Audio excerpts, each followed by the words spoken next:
Okay, I don't know if you guys can see the deer back there, but they are exactly at my 100-yard range mark. Okay, um, it's just interesting how they're going. Sometimes I'll be shooting and I'll just be standing there. But anyway, that's not what I intended to talk to you guys about today. Um, Zoom out a little bit. So, what I wanted to talk to you guys about today um, was Wolf Performance 223.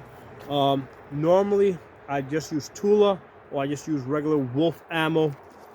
I ordered this Wolf Performance by accident. Okay, actually, I wasn't intending to buy this. I was intending to buy, $7, $8 ammunition, and I accidentally bought this stuff, which they were charging, I think, closer to like $18 or $17, something. Basically, I paid double. Okay, so I bought this by accident. I'm like, oh crap, and I went back and I looked at the description on this stuff, Wolf Performance, and they said that it's supposed to be a little bit better. So I said, okay, let's see how much better this stuff is. So I tried to do a little bit shooting. I pulled out my Ruger MPR. Okay, this is pretty much a one MOA rifle. I've actually hit like 0.75 MOA with this rifle, but I think that was kind of a fluke. But it's definitely a one MOA rifle. I've hit that on a number of occasions with this rifle, and I've loaded up this Wolf Performance. First thing I'm going to say is that it cycles in the gun, and the reason why I say that, and I'm happy about that, is because Tula does not cycle in this gun. Tula cycles in all my other ARs.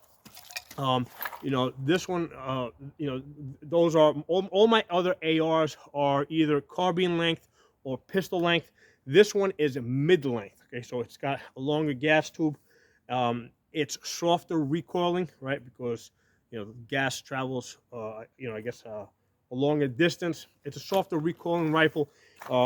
Initially, when I got this rifle, it would only shoot like green tips and like 193 XM. It wouldn't even cycle with like the cheap brass, right? Like Remington or Winchester. It wouldn't even cycle with that. And what I did is I took out the buffer weight, because the buffer weight that came on this rifle was a little bit heavy. It wasn't 3 ounces. I think it was either 4 ounces or 5 ounces.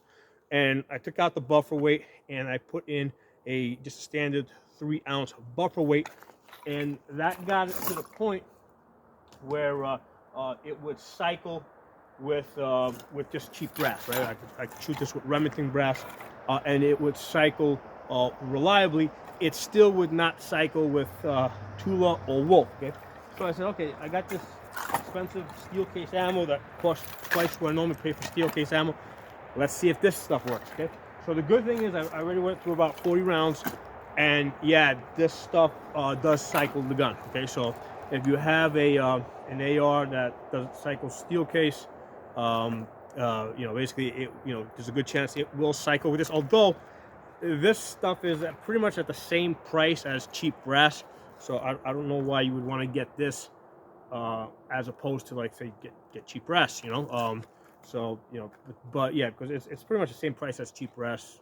But it does cycle this gun. It'll probably cycle most ARs that don't work with steel case ammo. Okay, so that's the first good thing. It does cycle with this gun. Next thing, I said, okay, so let's check the accuracy on it. I've been shooting this at 100 yards where we saw those deer at the beginning of the video, and I'm pretty much getting consistent 3-inch shoots. Occasionally a little bit better. So I got this one here. Actually, this one's a little bit close. This one's at 4 inches. Okay, but I think I screwed that one up over there. So if you look at just these 4 shots, it's a 3-inch group. Okay, if you look at these 4 shots, 1, 2, 3, 4, 4 shots right here.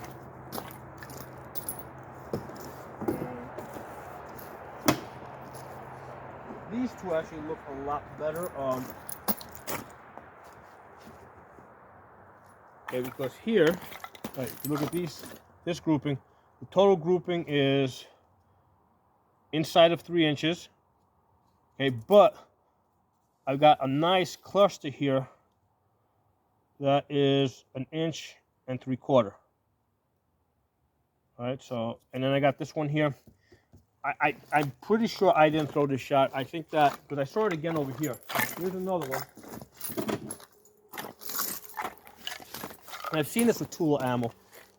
Here's another one again at the 100 yards. I got a really tight cluster here that's actually inside of 1 inch. Okay, so that's 1 MOA. But then I got this flyer all the way out here that opens this beautiful group up to basically 3 inches. Right, so it's a 3-inch group with like a. It's really a 0.7. It's really a 0.75, 3/4 inch cluster in there, and I've seen this with Tula, where I'll get really tight groups and then I'll get one really out there, and I think it's just the ammunition being inconsistent. You know, I think that you know, they have different lots, and I think occasionally maybe some ammo from some other lot ends up in this batch and gets kind of mixed in, because I know that I didn't screw up this shot, because normally when I shoot like my, you know, my dots here, right? In this case, I have an arrow. I got the primary arms. I went to 8 on this. It's got the ACSS reticle. It's an 8 power scope. So I got my chevron at the bottom over here, and usually it's going boom, boom, boom. Right. In order for it to land here, I would have to see my chevron like really go boom. I would have to see it really come off the target, and I'm pretty sure I might have done that once today. All right, so maybe that was that first one, but I'm not doing it every grouping that I do. Okay, so I'm pretty sure that this is an ammunition issue, but hey, I mean, it's got the potential to be sub 1 MOA, but you've got a lot of these. I think you do have bad, you know, some bad ammo mixed in there. That's gonna throw your group out. Okay, I've seen this with Tula for many years. I've seen it with Wolf, and now I'm seeing it here as well. I mean, like I said, I bought this ammunition by accident at this whatever $17, $18 that I paid for it. I think I could have bought, let's say, like a Wolf Gold, which is brass. Okay, so I would have put that money into that, or I could have. What I was intending to do was just buy some you know, just a cheap steel case. The going price right now, I think for 20 rounds, it's like $7 or $8. You know, end of where are we? We're mid-November 2021. So, you know, if you go on Ammo Seek and you shop around, you can get steel case Tula, steel case Wolf. You can get it for like $7, $8, you know, plus you pay shipping.